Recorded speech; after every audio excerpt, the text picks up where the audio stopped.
Hello, my name is Sita Soni. I'm a senior medical negligence solicitor at Boys Turner. In this episode, I'm speaking to Tania Gallagher, who works at the White Lodge Centre, a Surrey-based charity focused on enabling children and adults with disabilities. Tania has a unique perspective as she's also a parent who used the centre with her daughter Olivia when she was younger. Hi, Tania. Thank you for your time today. We're going to talk about the White Lodge and raise awareness of the support and help the charity can offer. Hi, Sita. Thanks for asking me to join you today. Can you perhaps start off with a bit of a summary about White Lodge's purpose, the mission, and who the centre helps? Yeah, the White Lodge, as you quite rightly said, we're based in Surrey. We have amazing facilities here based on nearly 3 acres of land with 3 buildings, and we support young adults or young children and adults across a varying range of disabilities, from a baby all the way through to adults in their 90s. That can be a young child with a physical disability, somebody on the autistic spectrum, somebody who has neurodiversity. And then when we're looking at the adults, again, could be an adult with a physical disability or an adult that may have motor neurons disease, MS or Parkinson's, or needs rehabilitation following a stroke or maybe an accident. Well, that's quite a range there for individuals and families that you help then. And so what sort of services does the centre offer for somebody with a disability? So perhaps starting with children. So in our children's therapy building or children's building, we have our therapy services. So we have a wonderful nursery on site. It is a mainstream nursery, so we can support families who have maybe a child with a disability and a sibling that doesn't have a disability, so that the family can keep the children together. It makes life much easier for the parents. Then we also have on site our therapies, which is occupational therapy, physio and speech and language. And then we are very unique. We have one of the only hydrotherapy pools in this part of Surrey, in southwest Surrey. We've had that here for the last 62 years, and it's just recently been refurbished. Brilliant. And what about the adults then? How can White Lodge help adults? So for the adults, we have an amazing day activities hub, which is our rendezvous hub. They have lots of activities that they can take part in, which includes music, quizzes. We have a wonderful art room. We have a fantastic cinema room, and we have our own pottery kiln. And they have a wonderful outside space where they plant vegetables, grow vegetables and flowers, with the beautiful woodlands at the back.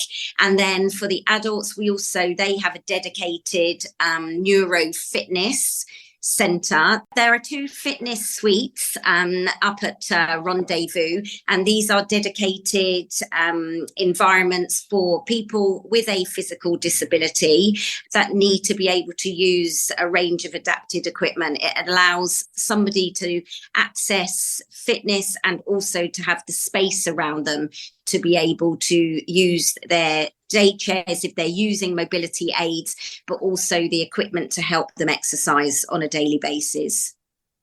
It really sounds like it's more than just a therapy centre or an activities hub. I can imagine such a lifeline for so many individuals and families wanting to use the service.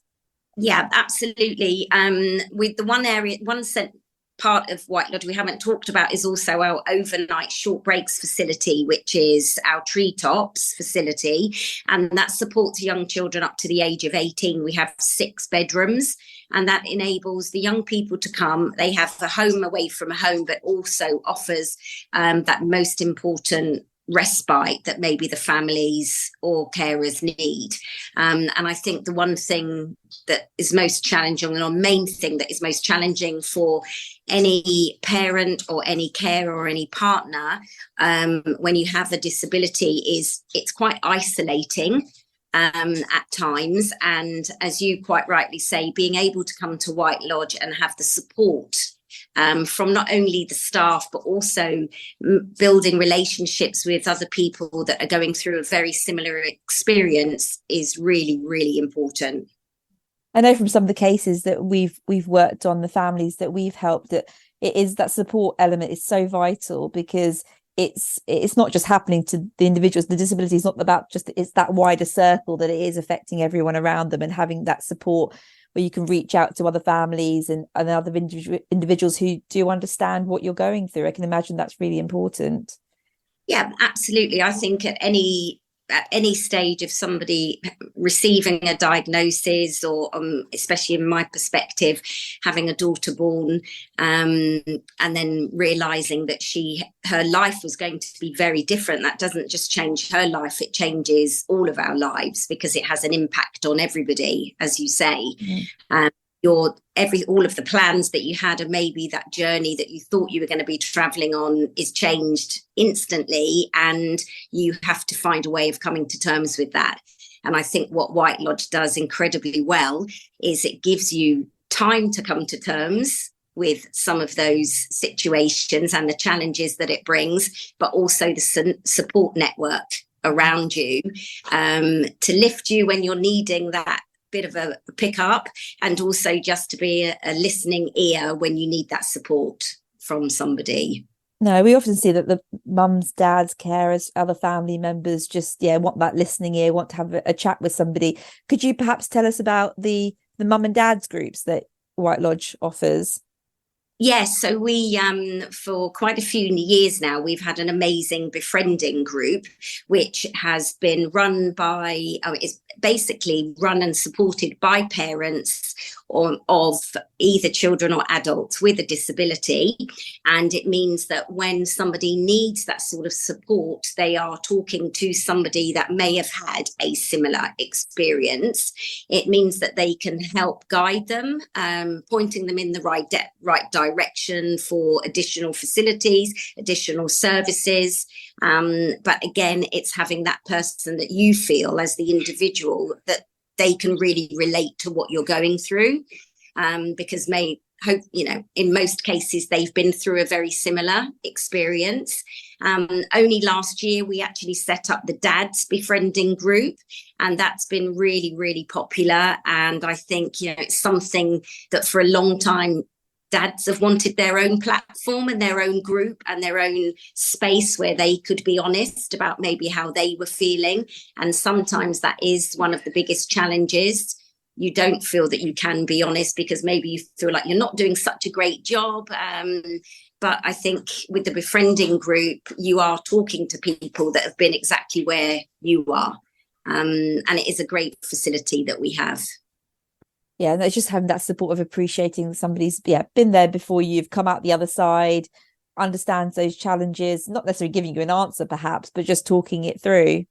Yeah, very much so. We are there to listen. So basically we are there to listen to people and to help and to guide them, and just to point them in the right direction if we feel that we have that service that we can offer them. If we don't have that at White Lodge, then we hope that through the experiences that each of the individual befrienders have had, that there will be somebody out there that will know of a place or a service that would help that family. And that's where that knowledge all comes together. Yeah, and just imagine you get this diagnosis, perhaps thrown with lots of information, and it can be quite overwhelming, or equally not given very much information at all and not knowing where to turn, and actually having somewhere like White Lodge, which has so many different aspects to it, having kind of a multidisciplinary approach, as it were, sort of therapies and people who've been there before, it just can come together quite nicely, I imagine, and be really helpful. Yeah, absolutely. I think one of the amazing things about White Lodge is that you have a lot of that support all under one roof. You say when you are going through early stages of a diagnosis, it's all completely new to you. You really don't know which way to turn, and you don't generally walk away from one of those clinics where you are receiving that knowledge or that information with a lot of information or places to go. It is very much, it does feel like you're quite on, you are on your own, and you have to find your way through. And I know for me, especially once I once Olivia started using the facilities at White Lodge, it just felt that whatever I needed to know, somebody somewhere within White Lodge would have the right answer or would be able to point me in the right direction. And that's a really, really important support to have when you are feeling quite lost. And you're dealing with a whole mixture of emotions in those early stages, and to have somebody that you can just turn to, because sometimes you can't speak to your family, you can't speak to friends because they don't really understand what you're feeling and what you're going through. So by talking to somebody that has that experience, even if it's a member of the staff, that's really, really important. I don't know if I've said this word before, but just lifeline just springs to mind when you talk about all the services. So talked about therapy and therapy that White Lodge offers. Obviously, it's such an important part after a diagnosis or as part of rehabilitation and just part of life. And we see that with lots of the families that we help and the individuals, how important physiotherapy for example, is. From your perspective with Olivia and the work that you do, I mean, have you seen how important the therapy is and what progress can be made with right therapy? Oh, absolutely. I think the therapy team, especially the children's therapy team, will say that the involvement with the child as early as possible is the most important aspect. They believe that they get the ultimate results and that the child will then hopefully fulfill their potential. And the earlier that they can become engaged with the child and also the family is really, really important. For me, especially with Olivia, when she was first referred to White Lodge at 9 months, she'd been in the SCBU at St. Peter's for 6.5 months. So she hadn't really had a lot of access to much else than laying in a cot and being on a ventilator. So she wasn't able to sit, she wasn't able to hold her head, she wasn't really moving that much. And then by the time we left White Lodge, she was able to take a couple of, she was walking with a walker. She was able to sit in a supported chair. She was holding her head. She was able to communicate. She was able to feed herself independently. And that's all through all of the support that White Lodge gave her. And she's continued to progress and continued to grow, I think, luckily for us, with the knowledge that they gave us as a family, because we could continue with that therapy once she had left White Lodge. Yeah, that's a real testament to, White Lodge, but also to you and Olivia for all the hard work and probably the collaborative approach that everyone sort of works together and is part of a team really to help the individual.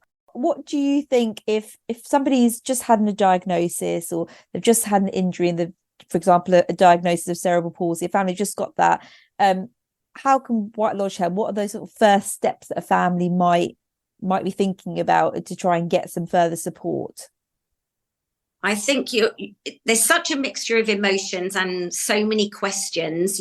As a parent, you want to have all of the answers. You want to know what their future is going to be. You want to know what they're going to be able to achieve. And I remember one of the consultants saying to me very early on, Tania, one day at a time, but actually just make sure that you have as many resources available to you. Keep an open mind.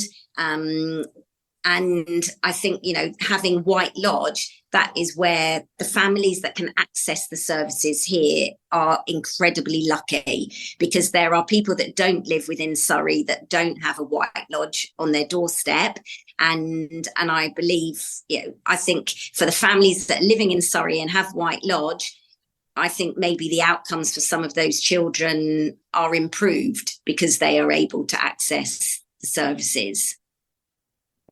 So if anyone's listening to this podcast and they're thinking, I really want to help White Lodge, what can they do? How can people get involved? So a White Lodge, even though we have statutory funding towards our service costs, we have to raise over £600,000 every year, and that is to support the services and also to try and maintain the facilities that we have that obviously the services operate out of. £600,000 is an incredibly high amount of money, as well as the capital projects that we need to raise money for. So we're always looking for anybody to support us with maybe a fundraising event, joining one of our teams on one of our White Lodge fundraisers. We have people that run London marathons for us. We have people that do bike rides, that do Tough Mudders. There's nothing, you can abseil down a building, you can jump out of an aeroplane, any of those things. And any money that is raised is just gratefully appreciated, and it supports the services. It supports our members achieve their potential. And at White Lodge, our belief is just about enabling ability and enabling every individual to be as independent as possible. We also have lots of fantastic volunteering opportunities that companies can get involved in, and individuals to support our day-to-day maintenance of White Lodge. That's a great asset to us now, and obviously is, from our perspective, means we're not spending some of that money on the maintenance of gardens, play areas, woodlands, because we're able to rely on the support of volunteers and corporate volunteers, which is incredible. Great. I mean, yeah, it's nothing like getting your painting overalls out and getting the gardens a lick of paint, or planting some spring bulbs. It's a good time for that. Absolutely. And I think, you started the nice bright colours of the painting on all of the furniture with the blue and the purples, and that's now gone across the whole of White Lodge, and all of our furniture, outside furniture, is blue and purple. So, and it's brightened up the whole environment, which is fantastic. And the service members comment. The service members, they love to have volunteers here because they love to meet different people, because some of those members that come and use our services, their lives are quite restricted. If maybe they don't drive, they're very reliant on having somebody, a personal assistant, to drive them around, or taxis, and then you've got the additional costs. So when they come to White Lodge, it's a huge social space for them as well. And as you say, not only for the members that use the services, but for all of their families. And it's nice if we can make it as nice as we can for them, then when they're coming, they're having an enjoyable experience, and they're going home with a smile on their face and happy.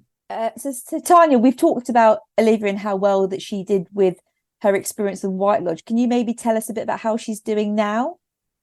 Yeah, of course. So Olivia, as I mentioned, she was unable to walk and not really communicate that much when she first started at White Lodge.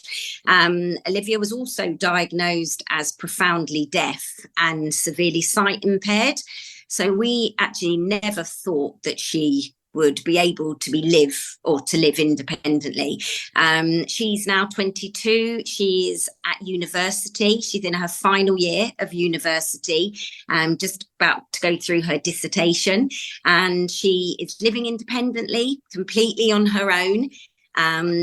She's travelled across to America. She went to work in Camp America, one of the camps for young adults with disabilities. She did that last year, and she travelled for months around America.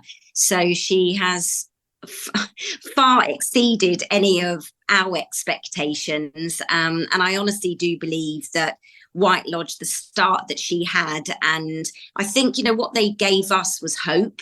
And they gave us the tools to be able to support her in the way that she needed. And I think also the strength to be able to fight for all of the things that you need when you are a person dealing with disabilities. And I believe that that's why she is where she is today. I think it's fantastic, and it's really nice to hear how well she's getting on. And as you said, it demonstrates how important having the right support and therapy and help around you from an early start. Although I said it's never too late, but just the earlier the better. So yes. I'm really pleased to hear how well she's doing. Thank you. That's great. So if people want to reach out to you, is the best way to go through the website? Yes, through the website, that you can actually put in a request through the website for somebody to come back to you in relation to the varying services that we have. And then somebody from that particular service will be able to reply to each individual request. Thank you, Tania, for talking to me today about White Lodge and the support it offers to those with disabilities and loved ones. I really hope people get in contact and help volunteer and fundraise for such an incredible charity. And we'll have all those details in the episode notes.